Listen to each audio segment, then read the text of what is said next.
On July 6, 1940, Berlin erupted in a frenzy of triumph and delusion. The air was thick with flags, flowers, and the roar of a million voices. Adolf Hitler, victor over France, master of Western Europe, had returned to the capital as a godlike hero. Crowds pressed against the barricades, tears in their eyes, hailing the man who promised 1,000 years of glory. From his balcony, Hitler gazed down upon them, arms raised in his rigid salute, his moment of destiny seemingly fulfilled. In his mind, he had done what even Kaiser Wilhelm could not. Europe was broken beneath his boots.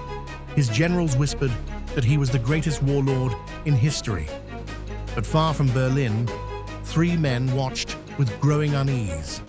In Moscow, Joseph Stalin sat in his Kremlin office, unmoved by the news. He sent formal congratulations, a gesture colder than the Siberian winter. He knew that beneath Hitler's smile lay ambition without limit. In London, Winston Churchill stood almost alone, the last defiant voice in a continent of silence.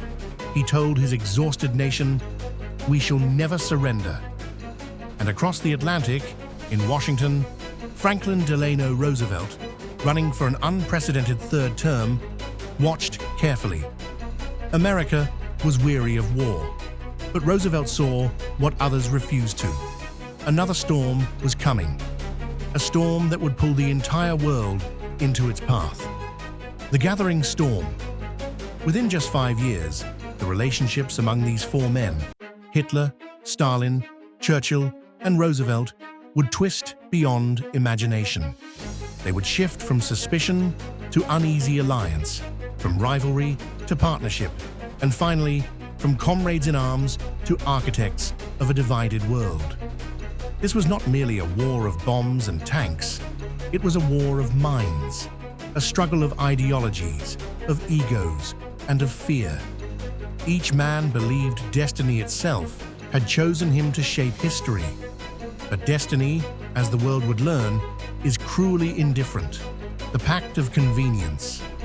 The secret duel between the dictators began a year earlier, August 1939. Europe trembled at the brink of war. Hitler's armies were poised to strike Poland, but one ghost haunted him: the memory of the First World War. A war fought on two fronts, a nightmare he vowed never to repeat. Germany could crush Poland, yes, but not if the Soviet Union joined Britain and France. So, in a twist of pure cynicism, Hitler sought the unthinkable, a deal with his sworn enemy, Joseph Stalin. In Moscow, Stalin pondered the offer with his usual cold calculation. He despised Hitler's ideology. He had read Mein Kampf, underlining every insult directed at communism. Yet he understood power, and power to Stalin mattered more than principle. He reasoned, why should I bleed for Britain and France? Better to watch the capitalist powers destroy each other. So, on August 23, 1939, Berlin and Moscow stunned the world. They signed the Nazi-Soviet pact, a pact that promised peace but concealed a map of conquest. In secret clauses, they divided Poland and the Baltic states between them, as if nations were chess pieces on their personal board. Days later, Hitler invaded Poland. Britain and France declared war. The world was at war again, and two dictators toasted their success in champagne and blood. In the West, SS death squads roamed the countryside, murdering Jews, priests, and Polish elites. In the East, Stalin's NKVD massacred more than 20,000 Polish officers in the forests of Katyn. Two monsters, sworn enemies in ideology, had become partners in murder. It was a union of convenience, fueled by ambition, sustained by fear, and doomed from the start. Triumph in the West, fear in the East. By the spring of 1940, Hitler was unstoppable. With his eastern flank secure, he unleashed blitzkrieg, lightning war, on the west. His tanks smashed through Belgium, the Netherlands, and France with terrifying speed. The British army barely escaped at Dunkirk. France, once the pride of Europe, fell within 6 weeks. In Berlin, Hitler celebrated. He believed himself untouchable. In Moscow, Stalin watched with unease. The Red Army's failure in Finland the previous winter had humiliated him. Hundreds of thousands of Soviet soldiers died in the snow, undone by their own leaders' purges. Stalin had executed or imprisoned much of his officer corps, leaving his military crippled just when the world was growing dangerous again. To recover, he swallowed up the Baltic states, seized Bessarabia, and even grabbed Bukovina, territories beyond what Hitler had allowed. The partnership began to crack. In London, Churchill, now Prime Minister, sent a subtle warning: do not trust Hitler. But Stalin's paranoia ran deep. He played both sides, publicly faithful to Berlin, secretly reinforcing his Western defenses. To prove loyalty, he even informed Hitler about Churchill's overtures.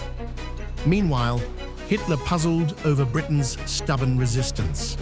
Why would they fight on, alone, against the might of the Reich? He convinced himself that Churchill's last hope lay in Moscow, and perhaps Washington. If he destroyed the Soviet Union, he reasoned, Britain would finally submit.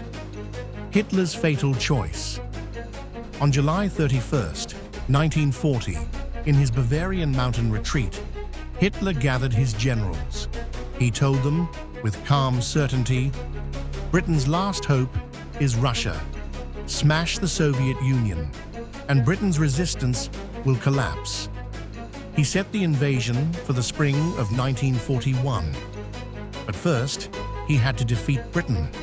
So the Luftwaffe bombed London night after night. The Battle of Britain had begun. Yet the Royal Air Force refused to break. Churchill's defiant words, their finest hour, became a rallying cry.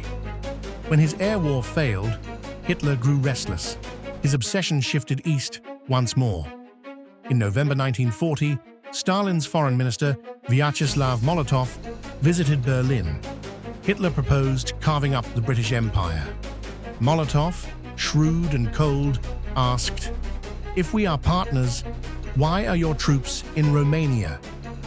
Why are you in Finland?" The talks collapsed. Two predators circled each other, each waiting for the other to blink. But Hitler blinked first. On December 18th, 1940, he signed Directive Number 21, the order for Operation Barbarossa, the invasion of the Soviet Union.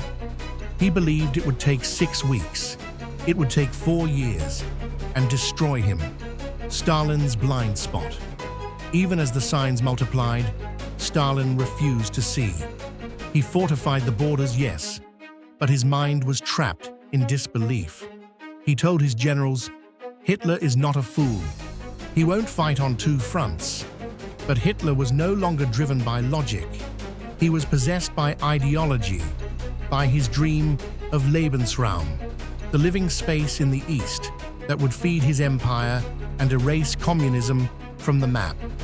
British intelligence, German defectors, even his own spies warned Stalin, the invasion is coming. Churchill sent urgent messages, ignored. When Hitler's deputy, Rudolf Hess, parachuted into Scotland in May 1941, Stalin concocted a theory. Britain and Germany were plotting against him. He saw conspiracies everywhere, except the one unfolding right before his eyes. Operation Barbarossa, June 22, 1941. At 3:30 a.m., the horizon over the Bug River erupted in fire. Operation Barbarossa, the largest invasion in human history, had begun. 3 million German soldiers surged across a front, stretching from the Baltic to the Black Sea. Columns of tanks roared eastward, cutting through Soviet lines. The Luftwaffe bombed airfields, railways, and cities. Behind them came the Einsatzgruppen, death squads ordered to exterminate Jews, communists, and anyone deemed undesirable. In Berlin, Hitler exulted, "We have only to kick in the door, and the whole rotten structure will collapse." In Moscow, Stalin froze. For hours, he refused to believe it. When confirmation arrived, he vanished from public view for days. He raged at his generals, then fell into despair. "Lenin built our state," he whispered, "and we have ruined it." Thousands were executed for cowardice. Entire Soviet armies vanished in encirclements. By midsummer, German commanders reported victory was near. But they were wrong. The Soviet Union, wounded but unbroken, would rise again. A war of minds. Barbarossa changed everything. It bound the unlikeliest of allies: Churchill, Stalin, and soon Roosevelt. Three men who neither trusted nor liked each other, yet now shared a single goal: destroy Hitler. Churchill sent aid and aircraft. Roosevelt extended America's hand through the Lend-Lease program, even before the US officially entered the war. And Stalin, once isolated, became the world's indispensable ally. But beneath their cooperation lay suspicion. Each man already envisioned the post-war world, and each wanted it on his own terms. Hitler, meanwhile, faced the consequence of his arrogance. He had unleashed the very two-front war he had sworn to avoid. His generals begged him to retreat. He refused. He believed destiny would not betray him. But destiny had already turned its back. Legacy. The war that began as one man's gamble for domination ended as a reckoning for the entire world. It destroyed old empires, redrew borders, and gave birth to a new order, a Cold War between the United States and the Soviet Union. Hitler's empire burned to ashes. Stalin's empire grew, but so did his paranoia. Churchill's empire faded into twilight, and Roosevelt's vision of a democratic peace reshaped the century. Yet at its core, this was never just a war of soldiers. It was a war of warlords, of men who believed history itself could be bent to their will. A duel not just of weapons, but of visions, pride, and illusion. And in the end, their decisions, made in palaces, bunkers, and smoke-filled war rooms, decided the fate of millions. History remembers their battles, but it was their minds, their fears, their ambitions, their fatal miscalculations that truly changed the world. This was the War of the Warlords.